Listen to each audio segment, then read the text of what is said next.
Good afternoon and welcome to the January 14th work session of the Douglas County Board of County Commissioners. Today's work session is around Consolidated Fire District Number 1, and they're going to provide an update to the commission about their strategic plan and implementation of that. As with all of our work sessions, it's for informational purposes only. We do not take public comment at our work sessions. However, if you hear anything during this time that we have together that you'd like to share with us, you're welcome to join us at our 5:30 business meeting and provide that public comment at that time. And of course, you can always provide it via email or giving us a call. And with that, I'll turn it over to Sean to kick off our work session. Yep. Thank you, Commissioner. I will just quickly introduce this topic and turn it over to Chief Mathis. But while I'm doing that, I'm going to get my screen sharing here.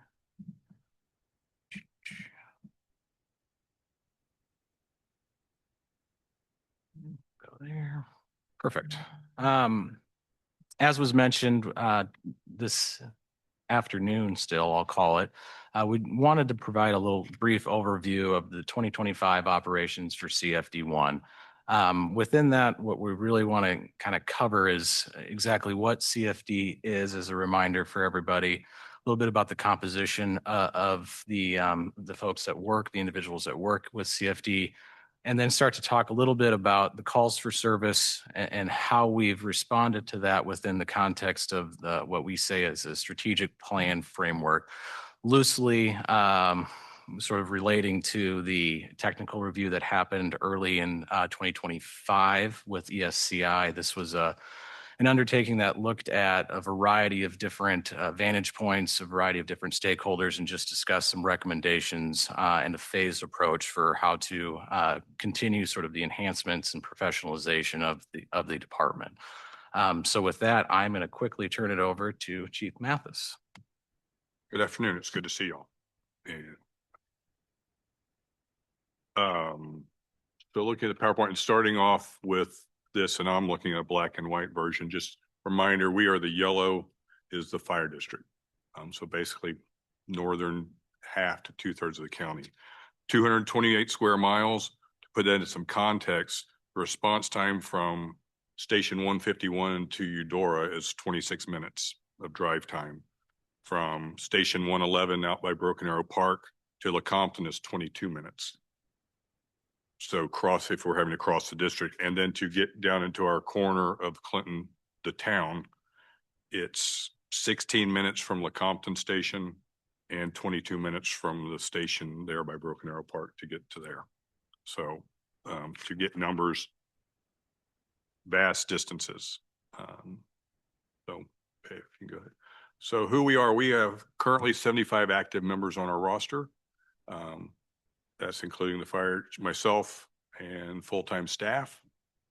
We put on the map, and Commissioner Willie had asked about it, and we had talked about it last year, of just kind of giving an idea of where our people live. The yellows are full-time staff, and orange are EMS only. Kirsten, if you'll help. Okay, I did. Yeah. Oh, sorry. The purples. Thank you, sir. So the purples are the chief officers, and the blues are people who are fire. So we have a large concentration of historical inside the city. And as we get farther out, it starts getting very sparse. 2 of our full-time shift people live in Perry, and then 1 lives in DeSoto.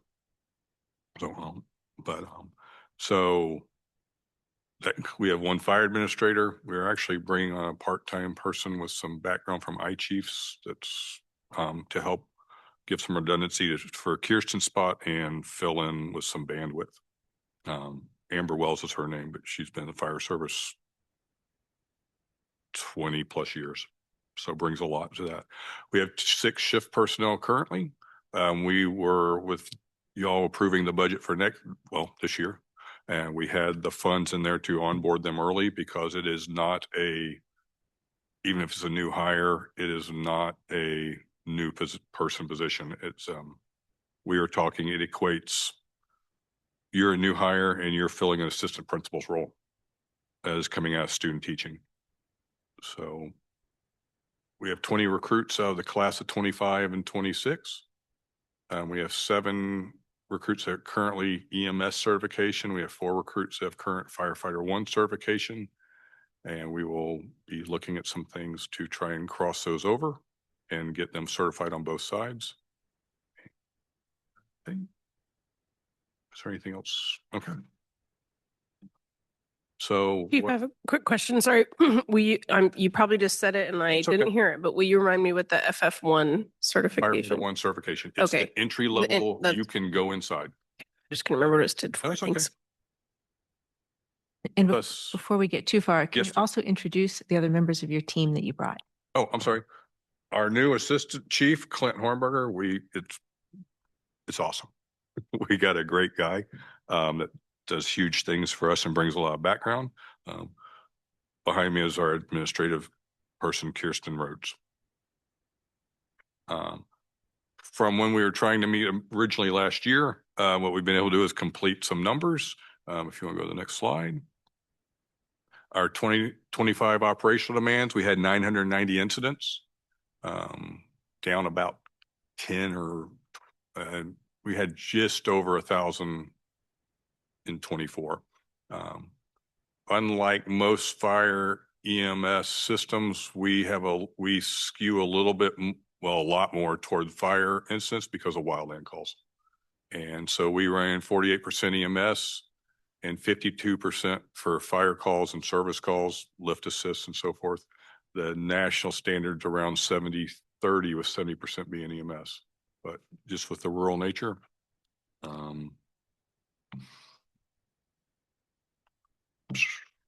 425 of those calls were in divisions 11 and 13, Wakarusa and Eudora townships.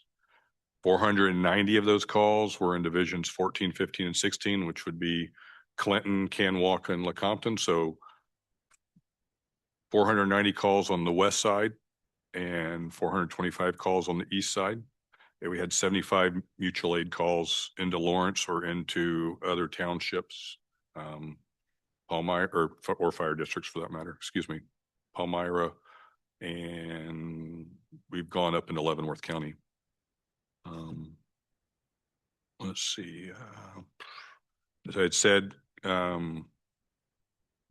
to Commissioner Kelly ahead of time, when we do a new hire, it's not into a new position. It's not into a position that'd be a new skill set. You're in effect coming in as an assistant principal in a school system. You are making decisions and boots on the ground, making decisions for lots of people, yet you're a new hire to us. So that's a skill set that kind of correlates. Last year in one of our meetings, you had asked about, we talked about battalion chiefs and how they fit into the organizational structure, and they're the bridge between admin and operations and the boots on the ground, and it correlate to a principal. You are the voice of admin and responsible for that, but you're also covering classrooms, breaking up fights, and all that. As we talked about the number of volunteers, I'm sure this number is the same. Might have my notes wrong, 55, but ballpark rule of thumb, volunteers equate with the time they have to give to approximately 25% or less of an FTE is what they equivalent out to, and being able to provide. The exception to that would be Deputy Chief Snodgrass, who works as about 3/4 of a time FTE and gives incredible amounts. That's greatly appreciated. I just want to, when we're on this slide, quickly just emphasize that you're seeing here a couple of different things, which is first and foremost what we call calls for service, CFS. 990 incidents for the composition that you see is not, is a tall order. On top of that is also what you see in these other bullet points, which gets back to the sort of strategic framework that we're talking about. Really, the emphasis was in 2025 of stabilizing staff and getting to a place that we could start to take some of these steps that you're going to hear about within the implementation framework. Again, this notion of an organizing framework is kind of like the the pot of gold at the end of the rainbow. And we'll talk about this a little bit more as we work through this presentation, but do just want to emphasize that there's just been a lot of great things that have happened within the CFD district over the past year, and certainly before that as well. But at this point, we'll just kind of talk a little bit about those things. I'll stay on this for just a second because the graphic itself is a heat map of where calls occurred throughout the year. As it gets warmer, it's just more call density or more call volume. So in Lecompton itself and outside of north of town, and then so that's just visually how that reads. So when you look at that, and I hear Sean say like, that's a tall order, what does this chart tell you that helps you make decisions? It tells us where the call volume is predominantly, and also where we need to look at growing resources. Like I said, we do not have a lot of, and that's not necessarily in our control because of volunteer nature, but we have a high call volume in the Lecompton division. We thankfully have a large number of our volunteers that live in Northwest Lawrence that are active volunteers. So that, and also for future going, is Lecompton, where do we want to, where's the best place to have our stations? And there's some of that's locked in. For say like Station 111's not a great place in the city, but to get past the floodplain of the Wakarusa River, you're right on the border basically of Willow Springs and Palmyra. So, but I'll just, you bring up a good point. I think we probably bypass the graphic a little bit. So I'm thankful for the chief to kind of bring us back to this, is that what you're seeing there is a very vast territory. And what you're seeing is those red dots are the station placements. And we've talked a lot about stations within the county. And this is just sort of geographically, spatially showing where those are at. I do want to highlight, again, you've got some natural impediments, in particular Clinton Lake, which does cause a little bit of a consideration in terms of how you respond and where you can respond from. You'll also see two significant corridors here, which is 59 Highway and I-70. If you follow those two different areas, you're going to see a lot of calls focused on those particular corridors for motor vehicle accidents and the like. But again, as the chief said earlier, this is also an area that has not necessarily, there is urbanization within this area, but a lot of, wildland, grassland fire response as well. So it really affects the composition of the department in terms of the numbers that are needed when we start to talk about NFPA standards and things like that, which was the basis of a little bit of the review with ESCI. This is what I mean by a tall order, is that you're trying to fill a lot of different roles with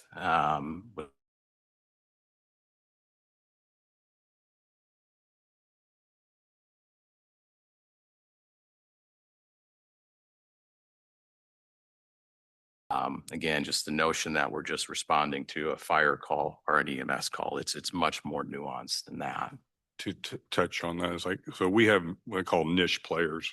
We have people, they're not interior certified, they're not EMS, but they're excellent at grass fires. And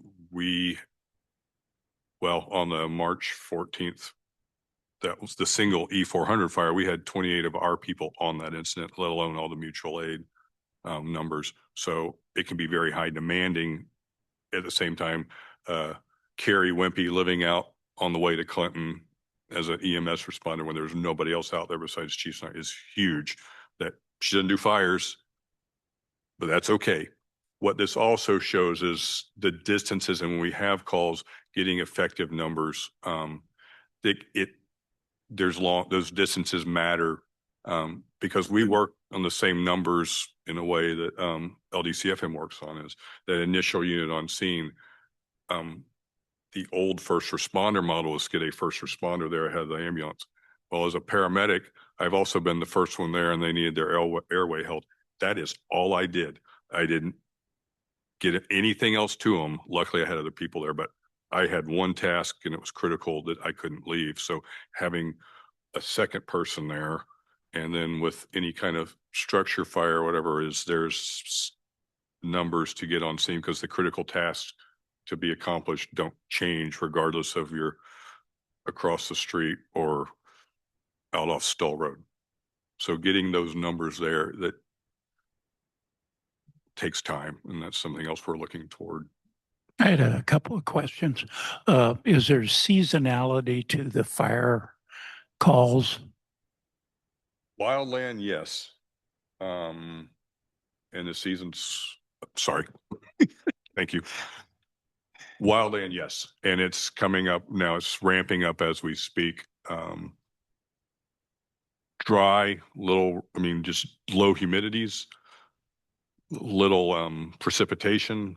Snow isn't the same as rain. I can't remember what the correlation is between 4 inches of snow is 1 inch of rain or whatever, and the winds. And until it starts greening up as spring gets, we'll be busy. EMS, people get active in the summer out the lakes. Driving season for car wrecks and people on the corridors. And we'll see some heating fires, structure fires, not per se. Can be, but it's just when people are out and about, the medicals go up. So, did that answer your question, sir? I can kind of walk through this a little bit. You know, I've said framework a couple of different times now, and you see it again on the screen, but I'm going to change the terminology here and say these are pillars. So when we start to go through, again, this technical review we've been, you know, kind of working from, we started that as a foundational improvements, and you're going to see those action items there that we'll get into a little bit more, and then you'll see the breakdown. It's just really, again, to reorient everybody to what was talked about last April and what we talked about through the budget. And again, the foundational improvements were really trying to get staffing at a level that was able to respond to those incidents that you just saw on that last screen. As we kind of go through the rest of the presentation, we're going to hit on each one of these pillars and demonstrate what CFD is, or at least talk about what CFD has been working towards in each one of these things. I really want to emphasize that this is not necessarily a phase 1, 2, 3, 4 sort of approach to any of these things. It's really about adapting to the needs that we have, you know, day in and day out, again, based off of all of those demands, be it calls for service, you know, changes in composition of the department, issues with fleet. Those are all real issues that we have to again, be able to adapt to. So again, this is just meant to reorient everybody in terms of what we're doing. And again, this is just something that I would say is just a continual effort to try to hit every single one of these pillars and be focused on each one of these action items. So as we kind of get into it, and I just love this picture. So I just want to, I want to appreciate Kirsten and what she's done. We'll talk a little bit about sort of the social media and the engagement aspects. But again, this is, you know, I think just shows what fun you can have by volunteering for Consolidated Fire District number 1. So there's my plug there. Oh, no, you Go back one. Please. That'd be Lieutenant Cavisto, who we hired this past fall, summer, middle of the year. And Elaine Ching is one of our volunteers. She's also, I believe, a pre-med student. We have possibly 3 pre-med students. Yeah. And very, you know, coming up, we've had lots of students over the years. Thanks. Foundational improvements, staffing stabilization. We hired the 2 full-time firefighters just at 2 months ago, finished up the hiring process. Again, they bring different levels of experience to the positions. So we're trying to fill that. And again, we're never been here before. So we're kind of re-evaluating actually this week to go, okay, we're going to kind of do a mini kind of boot camp academy to address their individual needs. One has 8 or 9 years of experience in small urban departments. And the other has about 2 years with us, but it's a low call volume. And so has some familiarity, but we're just trying to address those things specifically. And Chief Snodgrass and Chief Hornberger taking that on along with Shane Schramm, our recruit guy. And we've, as of Friday or Monday, thanks to a rush job with HR and Allison and all those people, we were able to start Chief Hornberger here. And I can't tell you how excited and just the relief of being able to hand off training because of all his background in training with KU Fire of going, I trust y'all to do this, and I can take a deep breath and stand back. Response stabilization and trying to get those numbers we need. We're still looking into the future. And I know the ESCI, the message may not have been the most exciting message or done that well, but the message itself was on point, and getting the numbers we need and hiring in the future 6 more full-time firefighters to get those 2 at each station, where there's 4 on duty each day. Again, it goes into the effective response force numbers, whether it's on a medical call of low acuity or high acuity on the medicals. But as we get into working structure fires, we actually have more critical numbers because we need water supply than city fire departments do. We bring our own. And then with wildland, having more people allows you, it's not you're running in a crew of 4, you're actually bringing 2 to 3 trucks and have the ability to address a growing fire with a water supply and multiple trucks on the ground and command to be in there. And we've increased our volunteer engagement. Actually, as we left to come over here, our 2 shift guys, one of them, Cody Greason, a new hire, and we're with Shane Schrammer on duty. And then we had 2 of our Lieutenant Kavisco and Lieutenant Quigley had come in, and they were doing training. And we also had a recruit and another volunteer firefighter all doing training out on the side in our Connex trailers. And but we had at that picture with Elaine and Lieutenant Kavisco was over at Bluffs at the old Sally Mae building. We had 20 firefighters that day, and we're getting lots of people in the enthusiasm's building. So that critical mass is building through having more people there all the time to train, and it just brings in more people also. And sorry, we've got some really good people. So that just great puzzle pieces to this puzzle. So anyway. Just as a reminder, the intent with these 2 additional full-time firefighters. So we live in acronyms and station numbers here a little bit, but Station 111 is the primary station, and the 2 additional firefighters are going to help support 151, which is a station located in Lecompton. Some of that is because of, again, we're working within a city. And you saw sort of that heat map that shows where the numbers are at in terms of the Western Front, so to speak. But also that's a little bit of the suitability of that facility to actually have somebody housed in there. So we'll talk a little bit about that in terms of what we've also tried to do with regard to infrastructure to support folks living there 24/7, 365. Right. And that'll come up in a later slide, but also, and as we move forward with our strategic planning committee and the committees come out, we'll talk in there about what the NFPA standards are requiring of us or asking of us as we move forward that sets these standards. But it can get pretty weedy.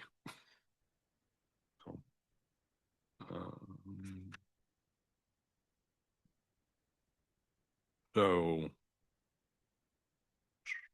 again, planning efforts and the foundational improvements. Like I said, we've got a recruit class starting. We pushed it I believe beginning of February. We changed that from last year. Again, looked at how things were working or not working. We invited all those people that we knew we were bringing on to the firefighter Christmas ball. Because like start with the family now, introduce them, and then they'll come back. But everybody got to meet them. With that recruit class and the recruit class of the past established a schedule.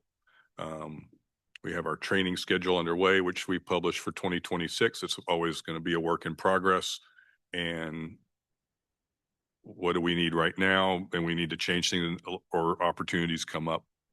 And tie all that into some long-term strategic planning on the numbers. Like I said, as we increase volunteer membership, we can be rolling out with, multiple trucks with multiple people. It's just not, like I said, it's a 25% of a person as far as time that you can't guarantee, but we try and plan through some of that. And we're seeing the results of just the morale improvements of getting, I said, there's Lieutenant Cavisto again, buried in the middle of the car with people around him. But, excuse me, look at my notes. But, we're getting meaningful training. We're getting people hands-on type of people that are liking what they're doing and having fun. So they come back for more and they build that. So doing the things underneath to support all that and keep it moving forward with training development, the SOPs operationally to support that we train on and then pass that out. It's all part of this planning that we're in the middle of. Just, this is also reflective of the efforts of the chief and everybody involved. This is about continuous improvement. This is, again, changing and adapting based off of the feedback that we're getting from new folks coming in. So you're hearing a lot about individuals that are new to the department, or maybe even new to the fire service. And this is, again, an opportunity to leverage their vantage point in terms of where they're coming from and then help to inform where we're going. So these planning efforts and these teams that are being built up, and really a lot of the work right now has been foundational in terms of just setting that up and having that initial conversation to get people at least thinking and wanting to be involved in that way. And then I think 2026, you're going to find a lot of that effort is going to really start to get honed in on as far as having those conversations and hopefully having some meaningful discussions about where CFD can go into the future. And the other thing that happens in this, and I was just saying, ownership's contagious, and people are getting some ownership and being able to run with some things they want to do, which grows. It's contagious, and they give more energy because they're getting rewards that they want. So, this is a long slide, but a lot on it that we've done. Recruiting and training again, working on procedures and training enhancements on the foundations. Again, published the 2026 training plan. That was something in the ESI study about having that published. Appointed a training manager this past year for that, Lieutenant Cavisto, and Assistant Chief Hornberger has also been tagged into that. That was one of our first conversations Monday, sorry, of how that works and how he's fitting in. I mean, he's got to fit in, but he brings a great temperament for it and is already working with Chief Snodgrass and Lieutenant Cavisto. And we've talked about how we continually improve that and expand on it and get from just a monthly department training to we have daily training, we have weekly training, and how that works in a combination environment where you have volunteers that have evenings and career guys that are busy during the day and focused on that. And it's a balance, but it's also been with just the staffing we be able to increase to too is, one per station is, but they'll come down and they can train together because one person doesn't pull out hose lines by themselves, but two, you're working together, and that's the basic foundation of a crew for us is two. So we've gone the online application. We got another one just yesterday. We have connections through the National Volunteer Fire Council for a link to the department. So again, that was addressing recruiting, bringing in volunteers, and supporting those numbers, and as directly addressing a point in the study.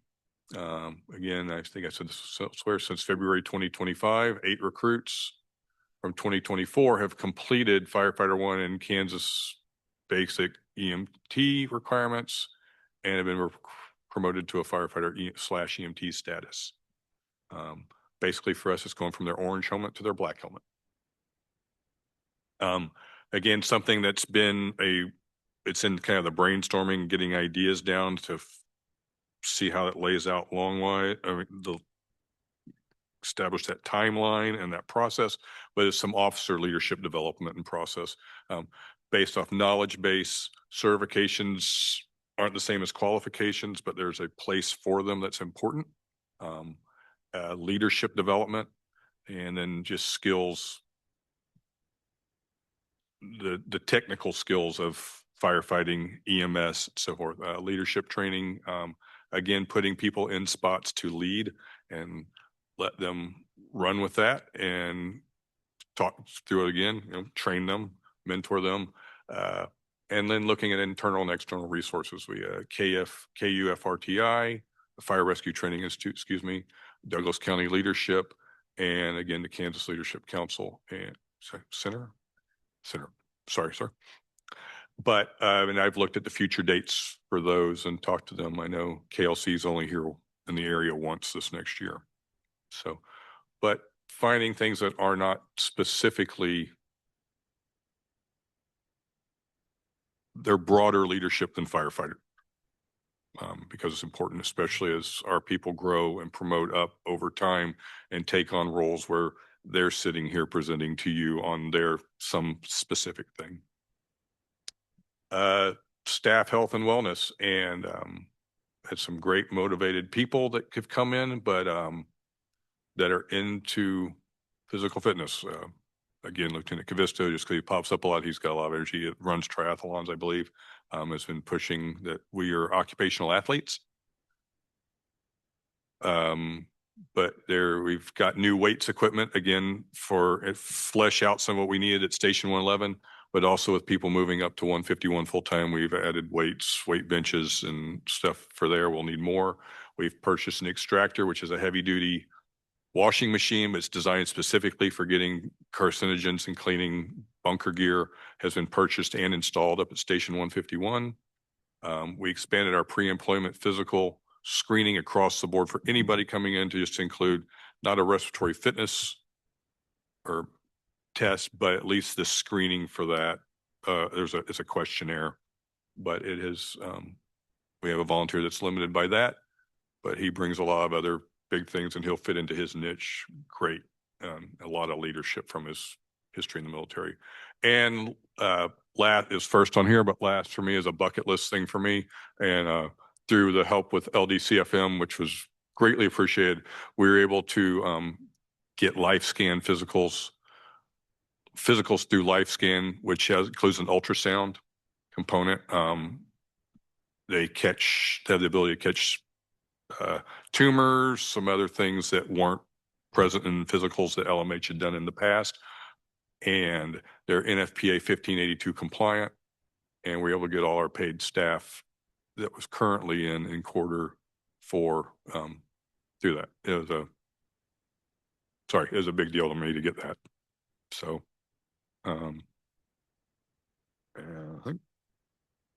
yep. So capital improvement or improvement to our capital things. We were able to get the station signage installed at 6 of our stations. I'm still looking at another one in the near future. We need to find out Station 153, the one there at the Lecompton interchange. There was unfounded rumor that that station would cease to that intersection would cease to exist through the KDOT expansion, but if you'd heard that interchange will continue to be there, just we need to confirm, but continue on with that. The living arrangements and the residency programs was discontinued back in quarter 3. We don't have any residents anymore. Facility maintenance and updates. We've been coordinating with Douglas County Facilities and figuring out what are they able to do and things that we need to find the money for long-term, because some of this upgrading for capital improvement is a backup generator at Station 151. There's people living there. It's not just a station that, well, okay, we'll go in and roll up the door and that, but so part of that, but they've been able to do some improvements there. Can't remember if it's farther down, but Tony Foster has met with me and TFM up there about improving the station radio signal inside the station because of the metal building at Station 151. Some other deferred maintenance, driveway, etc. And we'll be coordinating with IT in the near future on getting internet up there and some communications connectivity issues at that station. Currently,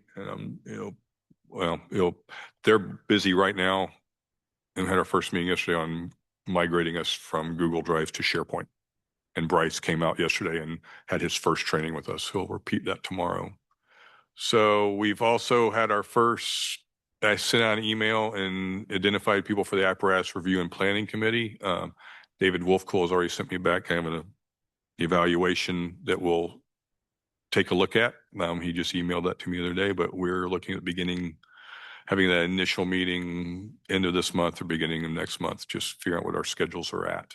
And, some long-term engineers that have not only are they long-term engineers and dealing with apparatus, they have a lot of ownership in the district.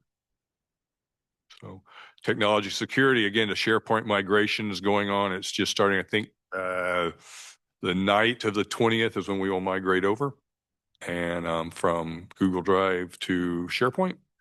And IT's been huge help in all of that. And I'm not an IT guy, so they've been calming how the hell is this going to work things. Again, upgrading the radio, the internet, and the self-service and the living facilities at Station 151. Lieutenant Quigley's been IDing some of the living facility things and getting beds up there and creating locker space and what are our needs on expanding and improving those facilities. We are working with, it's been stalled a little bit because of some technology things we're working through, but the portable radio emergency buttons, the emergency activations, if you hit the short version, if you hit the emergency button, dispatch, and people will know that you're in trouble without you having to get on the radio, whatever. There's some technical things we're working through that. Sam Goodwin and Michael Shane Baxter have been taking that on and representing CFD in that meeting with Douglas County Chiefs and Douglas County Emergency Dispatch. That was actually brought up by Sam pre-study. So it was an identified thing before the study, but I'm still working through some automatic vehicle location system, not for dispatching, but based off if somebody went off the road in the middle of dodged a deer, who would know. There's nothing simple about it. There's what Fleet uses. There's what Lawrence uses, which is based through GPS antenna and on radios. There's no simple system because of because we're a volunteer organization. We're an unstaffed station organization. Currently, the station phones at Station 151 and 111 work as a base for Life 360 because it was relatively affordable at $20 a vehicle. But that's actually what we're using, and we have it on our phones where I can see where everybody's at and know when they get back. That's one version of how we're addressing that. And yes, and we've been talking with dispatch and with Public Works, and IT is involved in that on some other options. Just as when we're on here, just tying this back to the broader work of the county commissioners, you'll remember within this technical report, there was a pretty robust review of the assets in terms of equipment and apparatus with CFD. So I think part of that is acknowledging that that is continues to be reevaluated as far as I think a volunteer department will, you'll hear this nicely stated is that, we're going to run a vehicle into the ground before we retire it. And that's just a reality in terms of cost effectiveness a little bit here. But that being said, and you're hearing the chief say it quite a bit, there is a real big focus on the individuals that are working within this department from a safety standpoint. And that's a lot of what you're seeing within these technology enhancements is really focusing in on the individuals that are working and serving in these capacities. And I did just, you're seeing it, you're hearing it. A lot of coordination, cooperation within CFD and then the broader county, as well as the different districts and departments across the county from a fire service. So these conversations are happening at the chiefs meetings. And again, I think it's just really important to recognize this is a lot of work right here. Things that when we looked at it from a phased approach, we weren't really going to try to touch these things for 2 years, and just the effort and the willingness for individuals to take this stuff on is really, really great to see. Looking at our future, and a lot of it's toward recruitment and visibility, is first aid tent, and we made sure to reach out to our partners in the county because of historically the first aid tent and touch a truck was not a CFD or a Wakarusa thing. It was all the county chiefs, and good. I love having friends, but brought that into there. And I know we had CERT members, Commissioner Willie, I know you helped staff it, I believe, was one of the nights. And you mean at the county fair? Did I say county fair? I'm sorry, at the county fair. Forgive me. We went to first responders recognition out at the Heritage Baptist Church. Participated and sent some people over to help with the Douglas County Sheriff's Junior Academy. We've updated our county webpage. Kirsten Rhodes and Sam Goodwin, and I believe there's one of the posts things regularly into the webpage and to our Facebook page. And our Facebook page is set up for more of a public interaction as opposed to it's an external awareness and say good things about our people and show what's going on as opposed to an internal Facebook page. Kirsten again is very good about getting our newsletter out. We also moved that over into a county format, coordinated with the county on getting that format in place. And we've initiated and it was brought up in the study again of getting input from the officers into that newsletter, which we got that redone back in, I think all that happened in Q3. The newsletter had been going on, but the changes to it back in the Q3.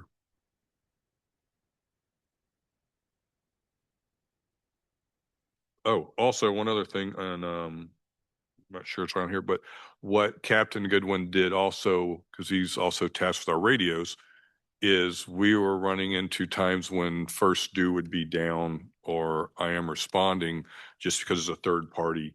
And though first due is considered infrastructure, I am responding, which doesn't tie in well, but what we have always had was pagers. And both of those are apps for dispatch that are carried by individual Sorry. firefighters.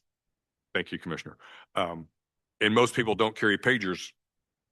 This is long gone for most people and they use their phone app, but this doesn't fail when the internet goes down. And what we connected in and Sam built for us at station 111, and it was where that radio dispatch goes through a pager and connects to an interface with our I am responding. So if you just have your phone, you still get notified, because we had some major calls where people that happened to be down at that moment. But that's a huge redundancy that Captain Goodwin was able to put in for us. So again, equipment. We have had a lot of new hose that's about 5 years old. It hadn't been tested in a while, and to get back in line with ISO and NFPA on annual testing, we contract with FireCat which is the major one in the area, to do our hose and ladder testing, and Lieutenant Quigley coordinated all that. And we were able to get 28,000 feet of hose and all of our ground ladders tested back in October. And he is again working on a strategic plan for how much hose we need inventory, and for the future, we'll continue to do that as possible. And Lieutenant Morris has been tasked with been assigned self-contained breathing apparatus, SCBA replacement and maintenance. He's responsible for the testing of that and coordinating it all in the maintenance. Along with that, we have been in talks with Feld Fire about when Lawrence switches to their 5,500 PSI air packs out of, they're currently 4,500 like we are, of trying to purchase those to buy. It won't be a full lifespan, but it will satisfy several needs we have of consolidating into one type of air pack and be more interchangeable with the rest of the county departments. And buy us some time, because that's air packs are a huge capital cost that have a lifespan of, it varies a little bit. There's a standard that gets updated that ties into when that lifespan actually ends.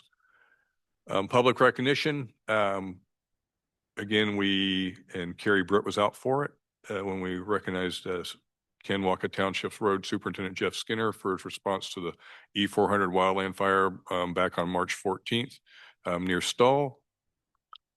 Additionally, and we'll know more, I think their board meets tonight, we've submitted a couple of Valor Awards for that incident itself. And then also we had there's a life-saving award. Lieutenant Morris, Firefighter Lynch, and Firefighter Barton were all in conjunction with LDCFM on a code save back last August. Toward Eudora. So, and it's in transitioning right now, and we actually had just a meeting on it, a Teams meeting today. NERIS is a new national incident reporting system that's a mandate. Kirsten's doing tons of work with that. And also Mackenzie Zell from Lawrence is involved with that at the national level. She's involved with it, but she's been bringing us support for that we can have face-to-face with her. But that went into effect January 1st. So it's just changing how our report writing's done. So it becomes, there's more queryable information available with the changes, because all that ties into a national system of addressing the fire problem. If you don't have the data, you can't. Gives you the data to address the problems where they're at and how they exist. So white papers come out of it and stuff. So as we go forward, and we're setting the foundations, and this is always a continual process. I like to say, everything's a wheel that just kind of rotates. We're taking care of this now, and then it's kind of something else comes to the front burner as we get bandwidth and other people have their bandwidth involved. But setting the foundations, developing the infrastructure for it, enhancing our programs, and then looking again to the future of what do we now need to do that we've got these in place. And I said we aren't necessarily using the accreditation model in some ways. It's a continual improvement thing, and it may not be accreditation specifically, because that takes a lot of staff and demands. But I've lived it. I'm fine appropriating it from them. I have some friends that will give me lots of information. So there's some more of our guys at training. Did you have any questions, sir? Time for some questions, commissioners, if you have questions. We talked about vehicles and apparatus, and I know that that's currently being evaluated, everything, but the report also kind of flags some needs at stations. Is there any kind of consideration around what's needed for the stations that we have, or will all the stations be maintained? Vehicle wise, or The structures themselves? we haven't specifically looked at that. We haven't closed anything down. There's not necessarily any plans, but we know where people live at and what they go through, and we keep track of of units. And it's open, the system's open to, I think, everybody, but like running calls, like how many calls did this unit go on last year? And understanding that it's not just somebody living there, but does somebody pass by there? Like the 161 apple pie. But there's people that pass by that station, Chief Snodgrass particularly, but others. So it works as a place, people coming from their house at times. Not a lot of people there, but critical people that are involved. Big Springs is where there's a hole, and the station's still there. There's an apparatus there, but I couldn't tell you the last time it moved. It was most likely during wildland season back last spring when there's just that many people responding that go get it. And then we kept it in play for a long time. So we are improvements, maintenance is tied into where people are active. So the Eudora station, with firefighter Montgomery being very active there now, we're looking at, hey, we need to fix some things. So It's probably, part of the station placement also plays into, you heard a couple different acronyms, but ISO is one of those, which is an insurance, I can't even remember what it stands for. services organization. But effectively what they do is they'll look at, your response times. They'll also look at water systems. It's more than just fire. I just want to emphasize that, but they do look at stations and correlate that to what you're paying in your insurance rates. So as we evaluate, stations, I think the big part of that is trying to maintain what we have. And again, that kind of goes back to this phase approach of saying foundationally, are we getting things right where we need to get them right? And that's first and foremost, our folks that are working within CFD, but just as importantly, the spaces that they're utilizing, the apparatus that they're utilizing, the air packs that they have. So you bring up a great point. And that's again something that I think we will continue to work with different parts of the county, be it maintenance or be it IT, to make sure those environments are conducive for the work that's being done there. You said you had 20 recruits this year, and in past you've come to us and said that's what you're really hurting for was people, right? And so you had 20, great. You'd probably like a lot. What's your goal, and what do you attribute to getting close to that goal, or what might you need to change to get more recruits? Or maybe you have too many. Maybe 20 is too many. I don't know. No, 20 is not enough. Too many. And Okay. I can't think of the word. Uh, 20 isn't necessarily 20 firefighters or 20 EMTs. I said we have one that he will be dry. He's an outside engineer for multiple reasons, but brings a lot. So 20 isn't 20 that does everything. Okay. So I know we have some volunteers up there that they do pub eds and do the relief association stuff. So What's a pub ed, you said? oh, public education. Okay, They'll go Mm-hmm. take a truck to this, touch a truck, so on. Thank you. Sorry. Can you repeat some of your questions? Yeah, because I asked you about 4 of them. I'm sorry for that. So you had 20. What was your goal? Did you have a goal in mind? We did not have a set goal. Okay. We actually went over 2025. We actually called out some because there had been some that had been around for several years, and through varying recruit systems, they were checking off and said, look, you need to keep making progress. And even with the new, when we appointed Lieutenant Schramm as the recruit manager, he and Chief Snodgrass and I sat down and looked at what's the recruit task force, what do they need to be doing. We looked at ways to accelerate some of that. And we also looked at ways of, if you came in with EMT, how do we get you on board with the EMS? and then work on forward. So how do we get you at least part of your boot on the ground, performing functions, and then expand from that? And with that, some people were the standards here, and I'm sorry you're not making it, and you've been given your probation, okay, you've had your next 3 months to catch up. It didn't happen. Thank you, but in the future. So I don't think we've had a set number. We are going to run into a functional limit on bunker gear and at some point.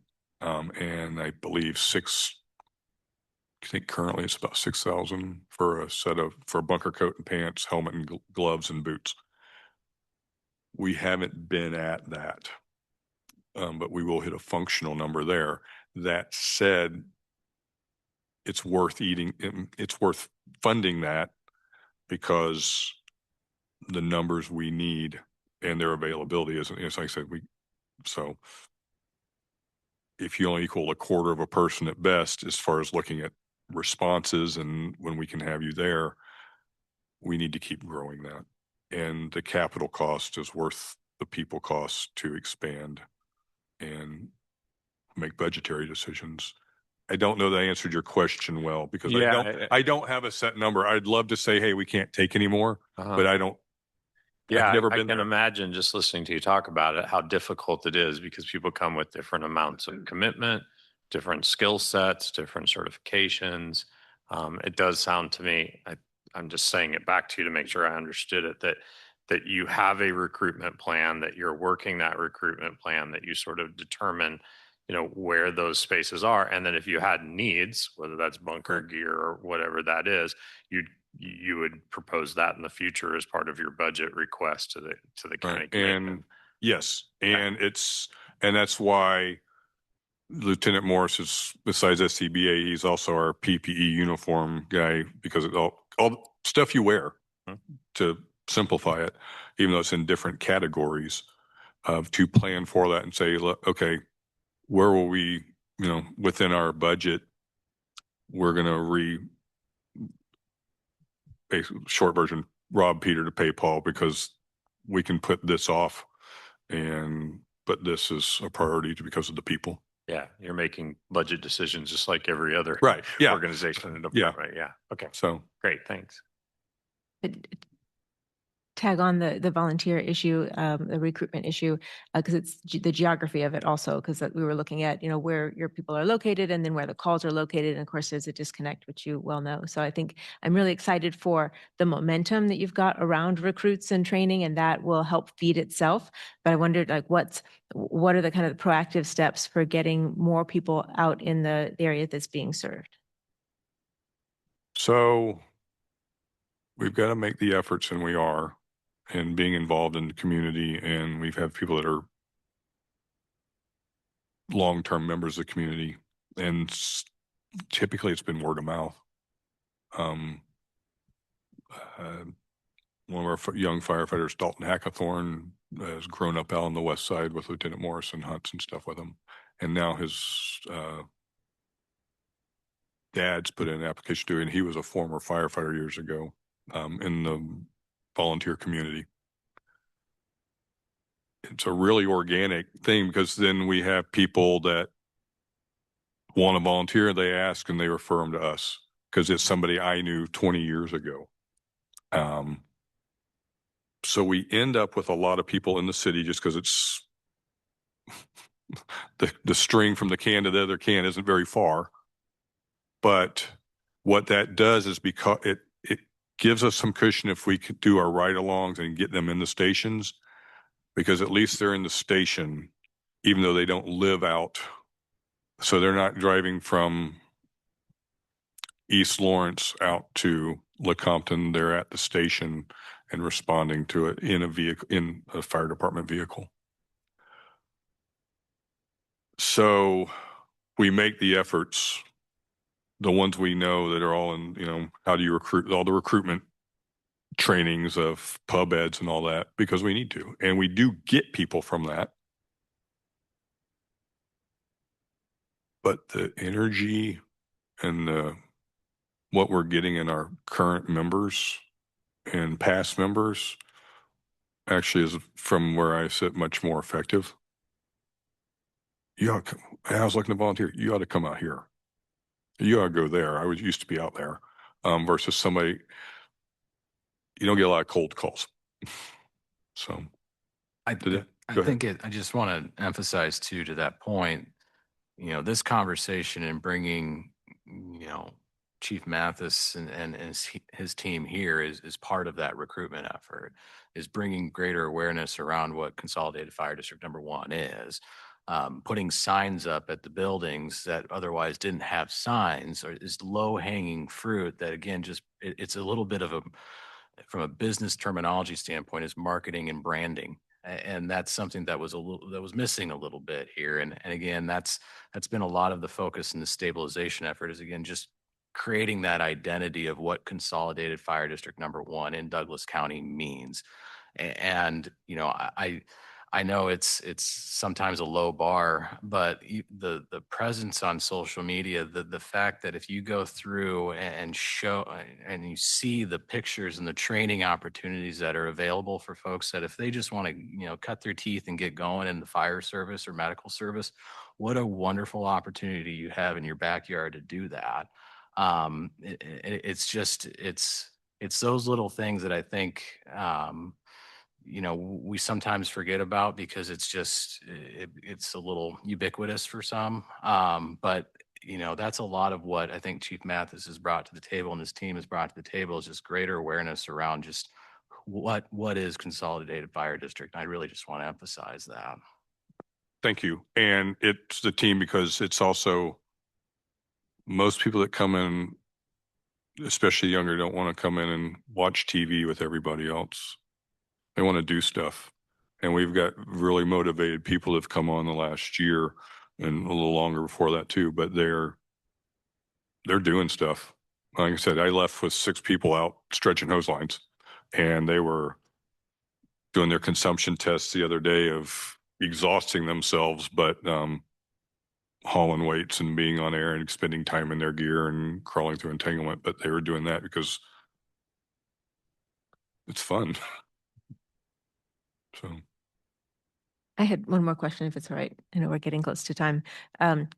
You mentioned some, county assistance either through IT with moving to SharePoint and maintenance conversations and things. And I just always want to be sensitive to what falls under CFD's budget and Right. your mill levy, and what falls under the countywide budget, and making sure that anything that's a county service that's offered to CFD1 is also available to any other fire district Right. that would want it. So I'm just always sensitive to that. And I think Sarah wants to weigh in.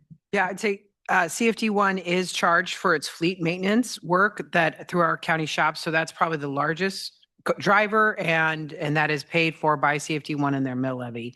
The IT work has probably been a little more nebulous. So we don't charge them an overhead charge for the work that we do to process their payroll and their assistance with HR, and their access to the finance system. And they don't pay for IT help desk tickets. But if it is a software package or fiber or some sort of line directly for CFD1, we charge them for that.